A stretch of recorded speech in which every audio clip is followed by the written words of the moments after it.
اور آپ کو میں عرض کروں آپ سے کہ اللہ کی قسم مذہب میں اللہ نے اتنا سکون رکھا ہے. ہم تو کبھی آپس میں بیٹھ کے بات چیت کرتے ہیں, ہم کہتے ہیں یار ہم جیسے نالائقوں کو اللہ نے, اتنے نالائق لوگ ہیں ہم, پھر بھی ہمیں سکون کی زندگی دے دی. یہ تو صرف اسلام کی برکت ہے.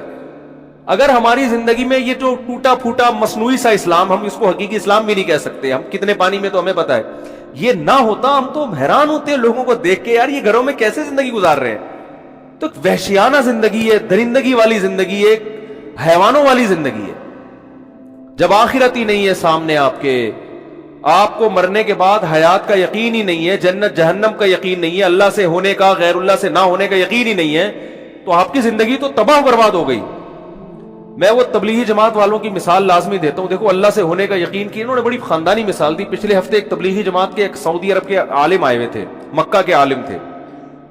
سعودی عرب میں تو تبلیغ پر پابندی لگی, لیکن سعودیہ میں مکہ مدینہ کے بہت سارے عرب وہیں کے پیدائشی وہ تبلیغ میں لگے ہوئے, اور کام کو انہوں نے الحمدللہ اٹھایا ہوا ہے. تو انہوں نے بڑی پیاری مثال دی. انہوں نے کہا دیکھو ہم تو مثال دیتے ہیں نا کہ آگ میں ابراہیم علیہ السلام کو ڈالا گیا مگر آگ نے نہیں جلایا, کیونکہ آگ جلانے میں کس کی محتاج ہے؟ اللہ کے حکم کی. اللہ چاہے گا تو جلے گا, نہیں تو کوئی بھی نہیں جلے گا. انہوں نے ایک اور پیاری مثال دی.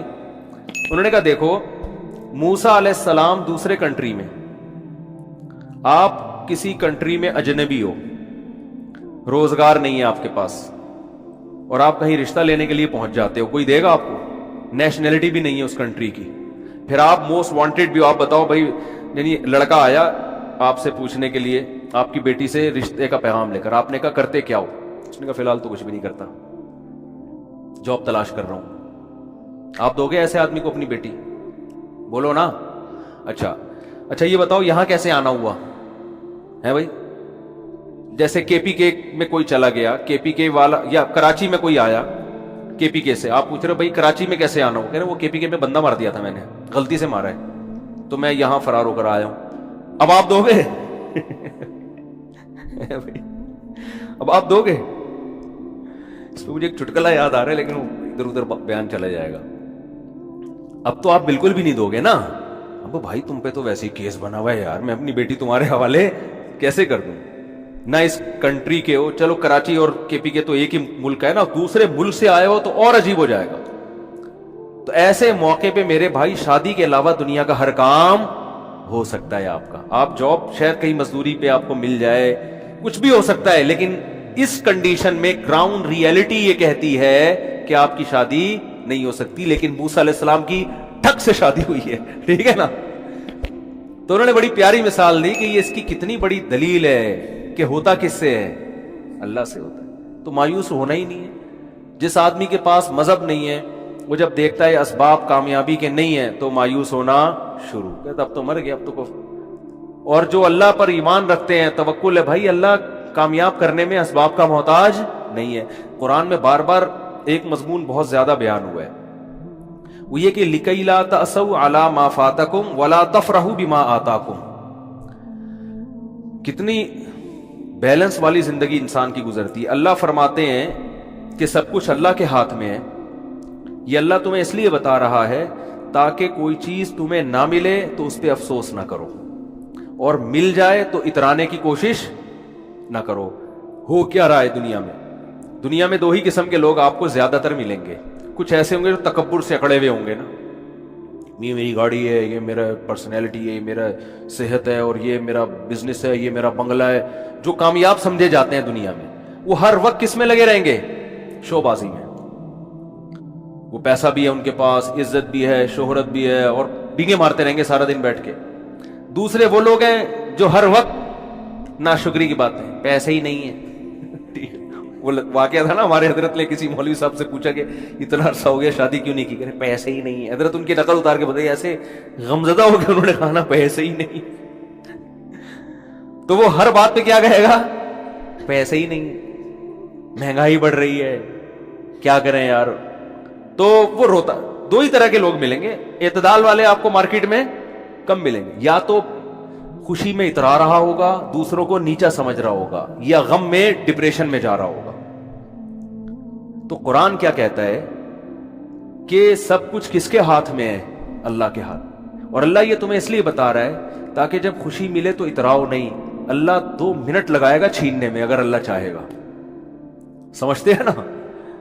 تو زیادہ چوڑے ہو کے روڈ پہ گھومنے کی ضرورت نہیں ہے. یہ میری گاڑی، یہ میرا بنگلہ، اور یہ میرا بزنس، اور 4 شادیاں. ایک مثال دے رہا ہوں، اب یہ بھی تھوڑا سا کلچر آنے لگا ہے معاشرے میں.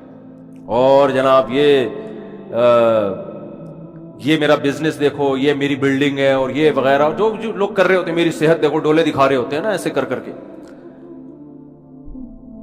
ایسا نہ ہو کسی باڈی بلڈر کو ڈولے دکھا رہا ہو اس کو میرا بیان سنا دے. وہ ویسے بھی دکھا رہا ہوگا کہ مقابلے بھی ہوتے ہیں ان کے. میں شو مارنے کے لیے، دوسرے کو نیچا دکھانے کے لیے جو ڈولے دکھا رہا ہو نا، وہ غلط ہے. سمجھ رہے ہیں کہ نہیں سمجھ رہے؟ تو اللہ نے بتایا کہ یہ تمام طاقتیں کس کے ہاتھ میں ہیں؟ اللہ کے ہاتھ. کیا مطلب؟ جتنی پاور ہے نا اس وقت، جتنے وسائل ہیں، اللہ چاہے گا 2 منٹ میں چھین لے گا. تو جس آدمی کے دماغ میں یہ استحضار ہو کہ میں اسباب سے متاثر نہیں ہوں گا، اللہ مسبب الاسباب ہے، وہ جب چاہتا ہے انسان سے ساری نعمتیں چھین لیتا ہے. فرعون سے کیسے چھینی؟ فرعون کو تصور تھا کہ میں اسی دریا میں غرق ہو جاؤں گا. ابھی کوئی تھا اس کے دل میں تصور؟ اور ہم نے اپنی زندگی میں دیکھے ہیں لوگ، بڑے مالدار لوگ ہوتے ہیں، ایسا دیوالیہ ہوتا ہے کہ دیکھو جیسے اللہ متقی کو ایسی جگہ سے رزق دیتا ہے نا جہاں سے اس کا گمان بھی نہیں ہوتا، تو اللہ بعض دفعہ ایسی جگہ سے رزق چھینتا بھی ہے کہ جہاں سے آپ کا گمان بھی نہیں ہوتا، وہاں سے رزق چھین جاتا ہے. آپ سمجھتے ہو کہ یہ گارڈ ہی انسان کو قتل کر دیتے ہیں، حالانکہ وہ کس کے لیے رکھے ہوتے ہیں؟ حفاظت کے لیے. وہاں سے اللہ نے نقصان پہنچایا جہاں سے آپ کو نقصان کا گمان تھا ہی نہیں. وہاں سے کہتے ہیں نا آستین کا سانپ بن کے آ جاتے ہیں لوگ. تو رزق اللہ ایسی جگہ سے چھین لیتے ہیں، ایسے طریقے سے چھین لیتے ہیں جہاں سے انسان کا گمان بھی نہیں ہوتا. ایسے چھینتا ہے رزق. تو نہ انسان پر اترانا اچھا لگتا ہے، ہر وقت ڈرتا رہے اللہ سے بھائی. اور نسبت کس کی طرف کرے؟ اللہ کی طرف. بھائی اللہ نے دیا، یہ اللہ کی نعمت ہے. یہ زبان سے الفاظ کہنے چاہیے. شریعت میں زبان کی بہت ویلیو ہے. بڑے الفاظ اللہ کو پسند نہیں ہے. حضرت موسیٰ سے ایک خطا ہوئی تھی، لوگوں نے پوچھا کہ اس وقت زمین میں سب سے بڑا عالم کون ہے، اور فرمایا میں ہوں. بات بالکل درست تھی، مگر اللہ کو یہ انداز پسند نہیں آیا کہ آپ بولتے سب سے بڑا تو اللہ ہے. حالانکہ موسیٰ علیہ السلام تو سب سے بڑے عالم تھے، اور جو جتنا بڑا ہوتا ہے اس کی چھوٹی غلطی کو بھی اللہ بہت سخت تنبیہ کرتے ہیں اس پہ. تو موسیٰ علیہ السلام کو ایسی تنبیہ ہوئی کہ خضر علیہ السلام کے پاس بھیج دیا کہ ان کو کچھ علم ہم نے ایسا دیا جو آپ کے پاس نہیں ہے. تو اسی طرح جب انسان پریشانیوں میں ہو تو قرآن کہتا ہے مایوس نہ ہو. کیوں؟ طاقتیں کس کے پاس ہیں؟ اللہ کے پاس. آپ کیوں مایوس ہوتے ہیں؟ آپ کہتے ہو یار یہاں بھی جاب نہیں مل رہی، یہ بھی مسئلہ نہیں ہے، نہ شادی ہو رہی ہے میری، نہ جو ہے یہ بچہ انسان کا بچہ بننے کی کوشش کر رہی، میری اولاد ہو گئی ہے. پیدا تو انسان کا بچہ ہی ہوا تھا، سب مبارکباد دے رہے تھے، لیکن یہ مجھے انسان کا بچہ لگتا نہیں، یہ جن کا بچہ ہے، آ کے لے جائیں. مسجد سے اعلان ہوتا ہے نا جن کا بچہ ہے آ کے لے جائیں. تو لوگ ایک صاحب پہنچے جن کا بچہ مسجد میں کیا کر رہے ہیں. گاؤں دیہاتوں میں نا مسجد میں یہ بہت اعلان ہوتے ہیں، حضرات چٹی نیلے رنگ کی نہ جن کا بچہ ہے آ کے لے جائیں. تو قرآن کیا کہتا ہے؟ وَلَا تَأْسَوْا عَلَىٰ مَا فَاتَكُمْ. جو چیز نہیں ملی ہے اس پہ افسوس مت کرو. بہت سی چیزیں زندگی میں نہیں ملتی تو افسوس نہ کرو. بھائی اللہ اس کو آلٹرنیٹ بھی دے سکتا ہے، نہیں بھی دیا تو اللہ نے چھینی ہے نا، تو کوئی اس میں حکمت ہوگی. اور حدیث میں جو آتا ہے نا، اللہ کہتے ہیں کہ میں اپنے بندے کے ساتھ وہ معاملہ کرتا ہوں جو بندہ جیسا میرے ساتھ گمان رکھتا ہے. تو اس کا یہی مطلب ہے.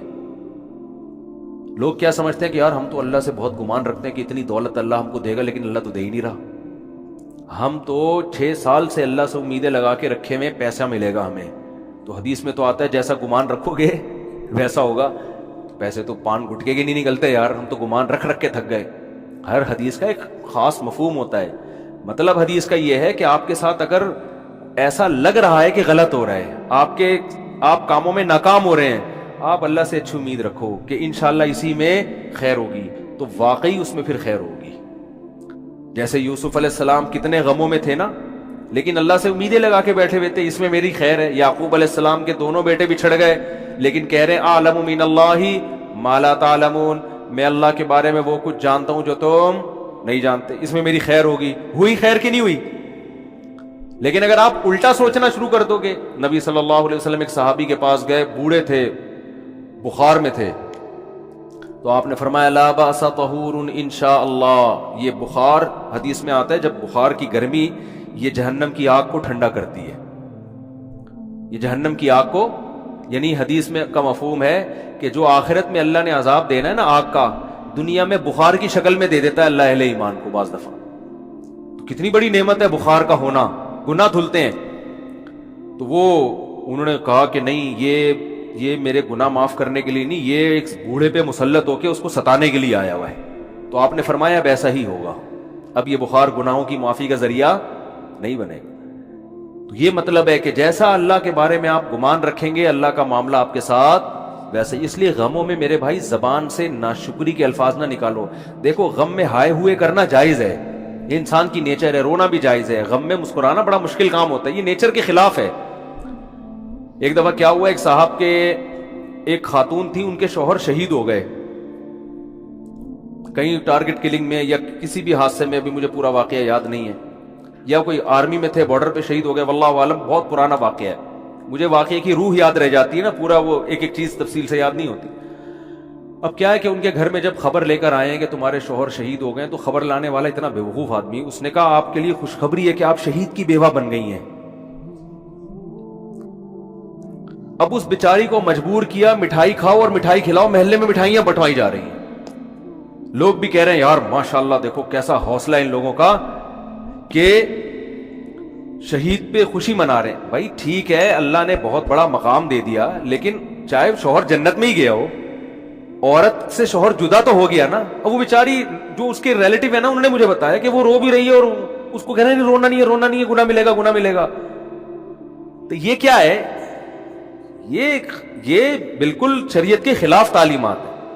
بھائی اس کو رونے دو، بیچاری کو غم تو ہوا ہے نا. مٹھائی نہیں بنتی ایسے موقع پہ. شہادت بہت بڑا رتبہ ہے، شہید کے لیے ہے نا، وہ مٹھائی کھلائے، ٹھیک ہے نا.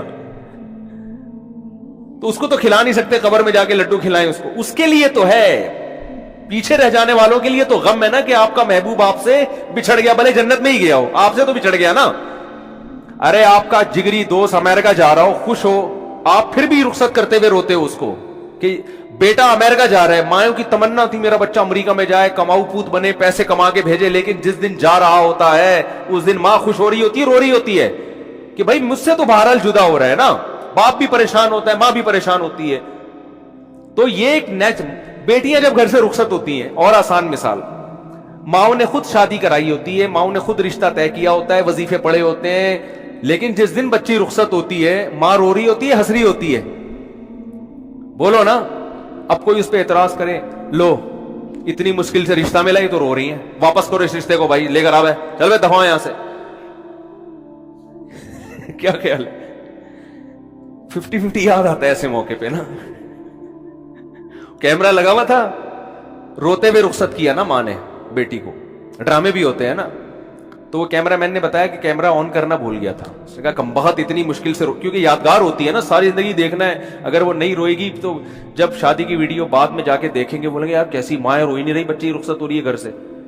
تو وہ کیمرہ لگایا ہوا تھا 50-50 میں، روتے ہوئے رخصت کیا جا رہا ہے. تو جیسے ہی وہ اس نے بتایا وہ سوری انٹی میں کیمرہ آن کرنا بھول گیا. اس نے کم بخت اتنی مصیبت سے روئی تھی، دوبارہ پورا عمل ریورس ہوا ہے نا. واپس دلہن کو واپس لے کر آؤ، کیمرہ تسلی ہوگی آن ہے، اب رو رو کے رخصت. یہ بھی ہوتا ہے، میتوں میں رو رہے ہوتے ہیں لوگ تکلف میں. خیر، لیکن حقیقت میں بھی ماں باپ اس دن، باپ بھی اکثر روتے ہیں، ماں بھی رو رہی ہوتی ہے، بیٹی گھر سے رخصت ہو رہی ہے. حالانکہ باپ نے بڑی دعائیں مانگی ہوتی ہیں اچھا رشتہ مل جائے، ماں نے بڑی دعائیں مانگی ہوتی ہیں، تلاش کی ہوتے ہیں، لیکن پھر بھی رو رہے ہوتے ہیں. تو ان کے رونے کو دیکھ کے کوئی یہ نہیں کہتا چپ. تو یہ اچھا یاد رکھو، ایسے موقع پہ بارات کا کھانا ماں کے ذمے، باپ کے ذمے ڈالنا، یہ بھی نیچر کے خلاف ہے. خوب سمجھ لو، نہیں یہی بات سمجھ. یہ جو لڑکی والے کھانا کھلاتے ہیں نا، یہ بھی اللاجیکل ہے.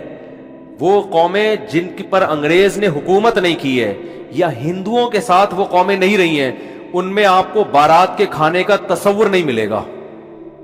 یہ بھی اللاجیکل ہے. وجہ اس کی ہے، میں تو ان چیزوں پہ شروع سے غور کرتا ہوں کہ مجھے شروع سے سمجھ میں ہی نہیں آیا بارات کا کھانا نا، کہ یار باپ کے گھر سے بیٹی رخصت ہو رہی، وہ کیوں کھلائے بھائی؟ آپ کہہ سکتے ہو خوشی ہو رہی ہے، ٹھیک ہے، خوشی انتہا کے اعتبار سے اس کا فیوچر بن رہا ہے، لیکن وہ دن ماں باپ کے لیے خوشی کا دن نہیں ہوتا، وہ دن ماں باپ کے لیے غم کا دن ہوتا ہے۔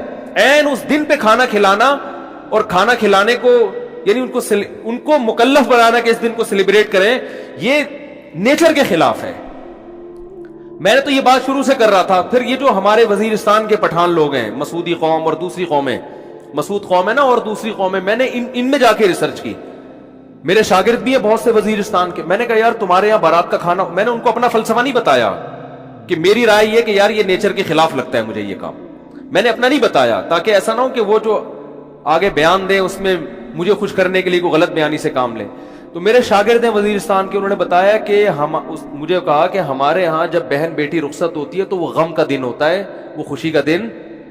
لڑکا تو کھلاتا ہے کٹے ذبح کر کے، ٹھیک ہے نا، بے شک وہ شادی والے دن ہی کھلائے، تو یہ لڑکا دعوتیں کر رہا ہوتا ہے، لڑکی کا باپ دعوت نہیں کرتا۔ میں نے کہا دیکھو، کیونکہ انگریزوں نے حکومت نہیں کی نا وزیرستان میں، انگریز آیا تھا طبیعت سے پٹ کے گیا تھا، پتہ ہے آپ کو یہ بات؟ آپ کو پتہ ہی کچھ نہیں یار دنیا میں ہو کیا رہا ہے۔ گورے نے جب 100 سال ہندوستان پہ حکومت کی ہے تو یہ وزیرستان کے علاقوں میں وہ حکومت نہیں میں نے ایک کتاب پڑھی، ایک اس زمانے میں گورے کی آرمی میں ایک لیفٹیننٹ تھا، اس نے اپنی کارگزاری بیان کی ہے کہ بہت پرانی، وہ تو بیچارہ دنیا سے چلا گیا ہوگا، تو اس نے کارگزاری بیان کی کہ ہندوستان سے جب ہم آتے تھے نا ادھر کے پی کے سے ہوتے ہوئے ادھر وزیرستان کی طرف آتے تھے تو کتنے پاپڑ یعنی ہمیں بیلنے پڑتے تھے۔ اس نے بتایا کہ ایسی قوم تھی کہ انگریز جہازوں کی بمباری کر کے ان کے گھر گرا رہے ہوتے تھے، پھر بھی تسلیم نہیں ہوتی تھی۔ یہ پہاڑوں پہ عورتیں بچے اپنے گھروں کو تباہ ہوتے ہوئے دیکھتے تھے مگر ہتھیار نہیں ڈالتے تھے۔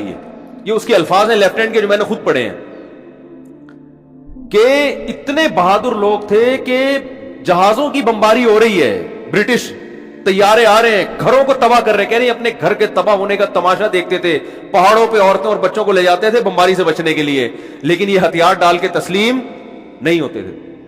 تو کیا مسئلہ ہے کہ یہ قوم برٹش کے اور انگریزوں کے ماتحت نہیں رہی، لہذا ان میں ابھی بھی جو کلچر ہے نا وہ اسلام کے زیادہ قریب۔ آپ کو یہ جہیز کی لعنتیں، بارات وارات کے کھانے، یہ آپ کو ان لوگوں میں ملیں گے جو ہندوؤں کے ساتھ رہے یا گوروں نے حکومت کر کے کلچر کی ایسی کی تیسی کر دی، ان کی نا کلچر کی واٹ لگا دی، تو آپ کو ان علاقوں میں ابھی بھی نہیں ملے گا۔